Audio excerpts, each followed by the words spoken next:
لڑکی گنجی ہوگی, سر کٹائے گی, وہ بالکل حلق کرا کے آئے گی اور میں داڑھی شیو کرا کے آؤں گا. تو اس نے کہا کیسے کہوں؟ میں نے کہا آپ بات کر لیں جس حوالے سے. انہوں نے جب بات کی تو سسر گالیاں دینے پر آ گیا. تو شرم نہیں آتی؟ تو نے میری بیٹی کی عزت پر بات کی ہے. یعنی بیٹی کے لیے اگر سر کے بال عزت ہیں تو مسلمان کے لیے چہرے کے بال رسول اللہ صلی اللہ علیہ وسلم کی سنت عزت نہیں ہے؟ ایک آدمی نہیں رکھتا نا وہ گناہ گار ہے, لیکن ایک آدمی نہ رکھے اور کہے میں ٹھیک کر رہا ہوں, یہ کتنا بڑا جرم ہوگا. میں کوئی آپ پہ اعتراض نہیں کر رہا کہ آپ کہیں کوئی پرسنلی اٹیک کر رہا ہے, یوں نہیں ہے. میں ایک بات کر رہا ہوں, میں نے اکثر دیکھا ہے جو آدمی چہرے پہ داڑھی نہیں رکھتے نا, ان کے دل میں یہ بات ہوتی ہے کہ ہم غلط کر رہے ہیں.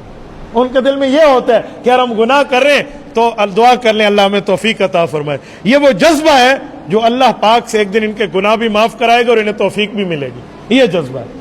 لیکن ایک بندہ داڑھی کٹا کر خود کو کہے اب میں